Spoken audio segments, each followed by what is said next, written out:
Lysosomes जो होते हैं वो मेम्ब्रेन बाउंडेड ऑर्गेनेल्स होते हैं जिनका फंक्शन होता है डिसोल्यूशन, जो डाइजेस्ट करते हैं मटेरियल्स को, चाहे वो सेल के अंदर हो या सेल के बाहर हो। ये लाइसोसोम्स जो हैं एनिमल्स में, प्लांट्स में और प्रोटिस्ट्स में पाए जाते हैं। ये बैक्टीरिया में नहीं पाए जाते हैं। प्लांट्स में भी इनका रोल बहुत लिमिटेड है। जब सीड्स जर्मिनेट करते हैं उस समय ये कुछ प्रोटीन और स्टार्च को सिर्फ डाइजेस्ट करते हैं। रेस्ट ऑफ द इसका फंक्शन तो जो प्लांट्स में सेंट्रल वैक्यूल पाई जाती है वो करती है। इसके एंजाइम्स का जो फॉर्मेशन होता है वो गोल्जी कॉम्प्लेक्स में होता है और गोल्जी की ही जो उसमें ट्रांसपोर्ट वेसिकल्स जो बनती हैं वो अपने अंदर उन एंजाइम्स को इनक्लोज करती हैं। बच्चों, लाइसोसोम्स में पॉलीमॉर्फिज्म पाया जाता है। इसकी कई मॉर्फोलॉजी है, तो कई मॉर्फोलॉजी है तो कई नाम भी इनके हो जाएंगे। तो सबसे पहला नाम होता है प्राइमरी लाइसोसोम। इसका एक दूसरा नाम स्टोरेज ग्रेन्यूल भी कहते हैं। जो पहले चीज़ें गोल्जी में सिंथेसाइज होंगी और वेसिकल्स में देखिए ये इनक्लोज हो गई। तो जब गोल्जी में जब वो इनक्लोज हो जाती हैं, सिंथेसिस तो उनकी राइबोसोम्स के ऊपर होती है और राइबोसोम से वो एंडोप्लाज्मिक रेटिकुलम में आता है, एंडोप्लाज्मिक रेटिकुलम से गोल्जी में आता है और गोल्जी में इसकी पैकिंग हो जाती है और यहीं से ट्रांसपोर्ट वेसिकल्स कट कट के देखिए बड होके निकलती हैं। इसमें एंजाइम है, लेकिन ये जो एंजाइम्स हैं प्राइमरी लाइसोसोम्स की वो डाइजेशन का काम नहीं करती हैं। जो दूसरा इसका रूप है लाइसोसोम का वो हो जाता है बच्चों हेटेरोफाइगोसोम। हेटेरोस के मतलब हो गया डिफरेंट। अब इस लाइसोसोम का फ्यूज़न हो जाएगा। आप जानते हैं कि एंडोसाइटोसिस के थ्रू चीज़ें बाहर से अंदर आती हैं। तो एंडोसाइटोसिस दो रूप में होती है, पिनोसाइटोसिस और फाइगोसाइटोसिस। फाइगोसाइटोसिस में सॉलिड आएगा, तो पिनोसाइटोसिस वाले मटेरियल्स तो सीधे लाइसोसोम से फ्यूज़ कर जाएंगे और जो फाइगोसाइटोसिस वाले मटेरियल होंगे वो देखिए हेटेरोफाइगोसोम बनाएंगे और हेटेरोफाइगोसोम बना के डाइजेस्ट करके रेसिडुअल बॉडी बन जाएगी। यहाँ पर करीब करीब डाइजेशन कंप्लीट रहेगा और जो रेस्ट ऑफ द मटेरियल बच जाएगा अनडाइजेस्टेड। वो जैसे प्रोटोजुअन्स हैं तो उसमें डिफिकेशन हो जाएगा मेम्ब्रेन के थ्रू, वो निकल जाएंगे और रेस्ट ऑफ द एनिमल्स में वो धीरे धीरे एक्सोसाइटोसिस के थ्रू बाहर जाता रहता है। जो दूसरा स्वरूप होगा लाइसोसोम का वो रेसिडुअल बॉडी है। तो ये देखिए रेसिडुअल बॉडी, ये भी लाइसोसोम का ही जब डाइजेशन कर लेता है तब का फॉर्म है। ये ऑटोफाइगोसोम है तीसरा। ये तीनों जो हैं सेकेंडरी लाइसोसोम में आएंगे।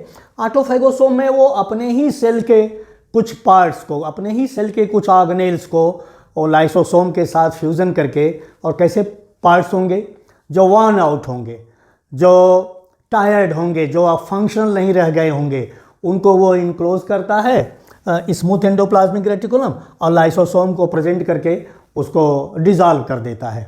और एक और फंक्शन इसका देख लीजिए, एक्स्ट्रा सेलुलर डाइजेशन कैसे होगा। ये दोनों तरह का डाइजेशन करता है। इंट्रा सेलुलर करता है, इंट्रा सेलुलर मतलब विद इन द सेल, और एक्स्ट्रा सेलुलर मतलब आउट ऑफ द सेल। ये कभी कभी लाइसोसोम्स जो हैं एक्सोसाइटोसिस के थ्रू अपने एंजाइम्स को बाहर करते हैं और वो एंजाइम्स जो हैं एक्स्ट्रा सेलुलर डाइजेशन करती हैं। और कभी कभी पूरे सेल को ही ये डाइजेस्ट कर जाता है, होल सेल। वो देखिए जब सेल डेथ होती है, जब सेल अपनी उम्र कभी कभी पूरी भी कर लेता है तो उनकी डेथ हो जाती है। लाइसोसोमल एंजाइम्स जो हैं वो रप्चर कर जाती हैं सेल के अंदर, और रप्चर कर जाने से ये पूरे सेल को ही डिज़ोल्व कर जाती हैं। तो ये दोनों में ऑटोलिसिस और ये जो है ऑटोफैजिक के द्वारा जो बन रहा है, ये दोनों में एक डिफरेंस है कि इसमें इंडिविजुअल ऑर्गेनेल्स को ये डाइजेस्ट करता है और ऑटोलिसिस में पूरे के पूरे सेल को ये डाइजेस्ट कर देता है। तो इसकी बहुरूपता हो गई। ये जो है इंट्रासेलुलर इसके फंक्शंस हैं, intracellular extra cellular digestion. Metamorphosis of A tadpole into A frog. आप जानते हैं कि टैडपोल लार्वा से ही फ्रॉग बनता है। तो ये टैडपोल लार्वा का एक डायग्राम है। इसमें देखिए टेल होती है, लेकिन फ्रॉग में तो टेल होती नहीं। तो यही जो टेल है ये डाइजेस्ट होती है लाइसोसोमल एंजाइम से। तो अब ये मेटामॉर्फोस होके फ्रॉग में बदल जाएगा। और जो एंजाइम काम करती है वो उसका नाम होता है कैथेप्सिन। कैथेप्सिन एंजाइम इसको डाइजेस्ट कर जाएगी। ये जर्म सेल्स में पाए जाते हैं और फर्टिलाइजेशन में हेल्प करते हैं। ये ओवम के चारों तरफ स्ट्रक्चरल सराउंडिंग होती है। और ये देखिए स्पर्म है, इसमें एक कोनिकल प्रोसेस होता है जिसको कहते हैं एक्रोसोम। और ये एक्रोसोम का फॉर्मेशन जो होता है गोल्जी कॉम्प्लेक्स के द्वारा होता है। गोल्जी बनाती है और जो उसके एंजाइम्स हैं उस स्ट्रक्चर के एक्रोसोम के वो आके गोल्जी वेसिकल्स में ही स्टोर रहते हैं और इसमें हो जाते हैं, लेकिन उसकी सिंथेसिस राइबोसोम्स पर होती है। तो ये एक्रोसोम में जो एंजाइम होगी उसको कहा जाएगा हायालुरोनिडेज। ये एंजाइम है जो कि ओवम के स्ट्रक्चरल सराउंडिंग को डिसॉल्व करेगी। ये देखिए वाइट ब्लड सेल्स हैं जिनको ल्यूकोसाइट्स भी कहते हैं आप। ये बैक्टीरिया, वायरस या सेल डेब्री इनको इनक्लोज अपने अंदर ले लेता है फाइगोसाइटोसिस के थ्रू और लाइसोसोम्स को के साथ फ्यूज़ करके ये उसको डाइजेस्ट कर देते हैं, ब्रेक डाउन कर देते हैं। इसको कहते हैं कि लाइसोसोम्स का एक नाम और भी हो जाता है सुसाइड बैग्स।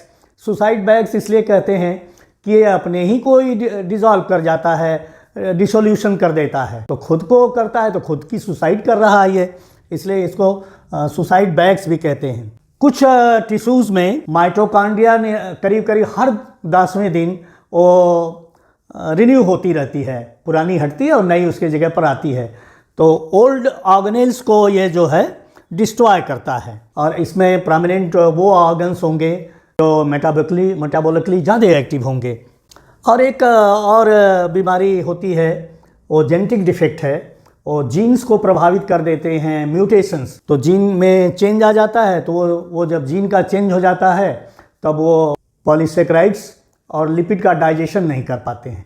तो जब उनका लिपिड और पॉलीसेकेराइड्स का डाइजेशन नहीं कर पाएंगे तो वो चीज़ें जो हैं सेल के अंदर अक्यूमुलेट होंगी तो सेल के फंक्शनिंग में इंटरफियर करेंगी। तो ये एक घातक बीमारी है। उस बीमारी का एक देखिए एग्जाम्पल है गोशे डिजीज़।